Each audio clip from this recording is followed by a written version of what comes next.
Well, hi again. This is Father Pat. I'm here with Carol Dawn. We have another opportunity to talk with you and share some information. When Carol and I first started doing these talks, it seems like a couple of weeks ago now, I had a tape measure to make sure that we stayed 6 feet apart. I don't have to bring that anymore because in a short period of time, if life doesn't go back to more normal, my hair is going to be big enough to keep people 6 feet away from me. So we're just making do as we can, but we're going to talk a little bit about time, where I'm going to talk a little bit about time today.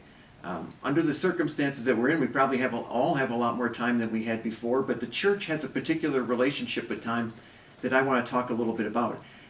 We've all made it through the season of Lent, which you know is 40 days. And if you've heard me preach or talk about Lent, I've mentioned that how you count 40 days of Lent is different depending on what you're thinking about. But we made it through Lent. We celebrated the Triduum, which runs from Holy Thursday night to Easter Sunday night.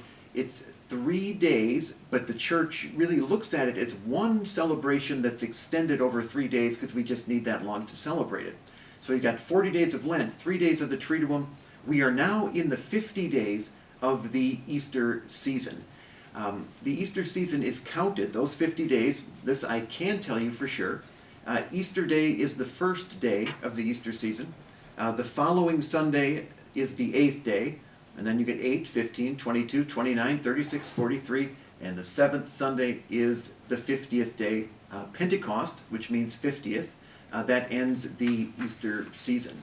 Now, the church over time has looked at the Easter season in this way, that St. Athanasius, a great saint who died in the year 373, had great things to teach us about the Trinity, the two natures of Jesus Christ. I mean, it was a very fascinating guy. He said that really the whole Easter season, all 50 days, should be celebrated with the joy that we have on Easter Sunday. That, I think, practically is pretty hard to do, but the idea is good. The church has also taught that the octave of Easter, 8 days, should also be celebrated as if it is Easter Sunday. So the octave of Easter goes from Easter Sunday, which is day 1, to the second Sunday of Easter, which is the 8th day. And the church really in many ways does pray like it's Easter Sunday. The Psalms for morning prayer, the readings and so on are just the same as Easter Sunday would be. Now, during the octave of Easter, the Masses are very interesting. The Gospel stories in the octave share stories of people's encounters with Jesus shortly after his resurrection, like in the morning when he's risen and they're walking to see the tomb and they encounter him.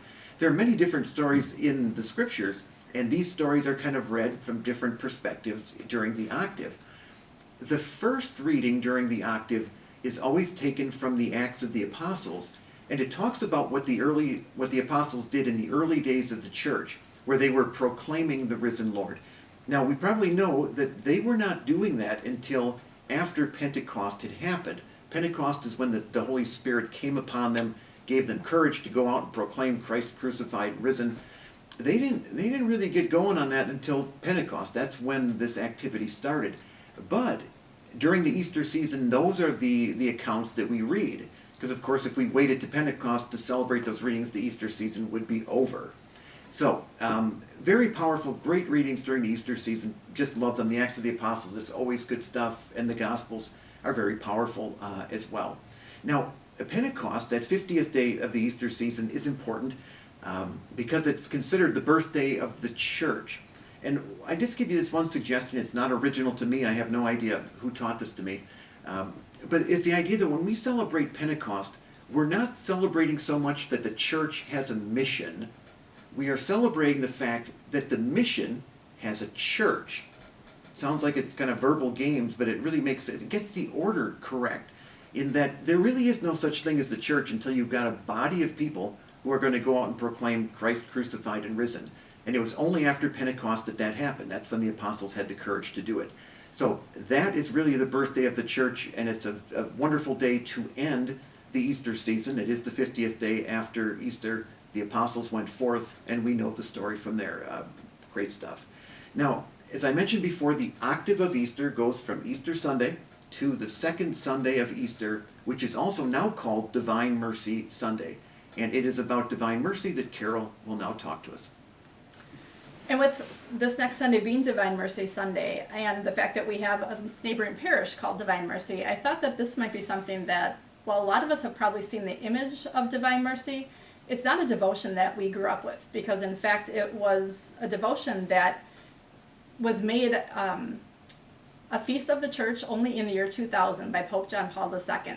And it all traces back to a nun, Sister Faustina, who came from Poland, and the revelations that Jesus gave to her in the early 1930s. And there's much more that can be said about this, but what I wanted to just bring to your attention is that this weekend, the Sunday Mass focuses on God's mercy. And while that's not a new teaching, it's an invitation from God to look at his mercy in a new way and to call upon and ask him for his mercy. And the Archdiocese during this time is asking us to look at this entire weekend and really take some time to think about and act on it. And what they're doing is they're calling it Boundless Mercy. And if you go to the Archdiocesan website, archmill.org, you can see more information on this. But what they are asking us is to actually do acts of mercy this weekend. Consider words of mercy. Is there someone we need to reach out to, either with forgiveness or just encouragement, especially during this time frame? And then on Sunday, there are prayers of mercy that are going to be offered. And if you are unfamiliar with the Divine Mercy Chaplet, that is something that you may want to tune into on YouTube Live at 3 o'clock on Sunday afternoon. And again, we'll put the links to all of this up on our website so that you can look at it more. And I also wanted to kind of remind you again about that website, formed.org, that we all now have subscription to. And they have a wonderful video on there about Divine Mercy. And it's an hour long, but I can just tell you that in the first 10 minutes, it covers in a really good summary what it is that Divine Mercy is all about. So I invite you to take a look at that. As Father Pat said, this whole season is to be celebrated as if it's Easter Sunday. And for families at home, there are some really great and fun resources that you can do. In the way that we have nativity sets, there are resurrection sets that you can create with your children. We can find ways to reach out to others. And one in particular is that I know many of you are connected with the Elizabeth residents here in Oak Creek. We've had kids go to play bingo with the residents. Students from our school go there and visit with the residents. And since we can't do those same things during this time frame, they are very interested in having the kids make cards for them. And if you're interested in doing that, again, we're going to have the address on our website so that you can make messages of hope and just even coloring pictures from the younger kids to bring joy to the older people that are there and that aren't able to visit with their family.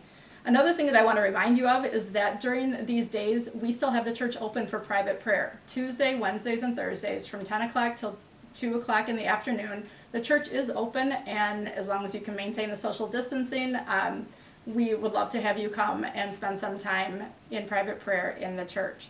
And so as we go through these next 50 days, although we can't celebrate in the ways that we are used to, there are definitely ways that we can find joy in this time. And I invite you to take a look at all the resources that we're going to post to the website and to spend that time with your family and to find the joy that is there from the Easter season.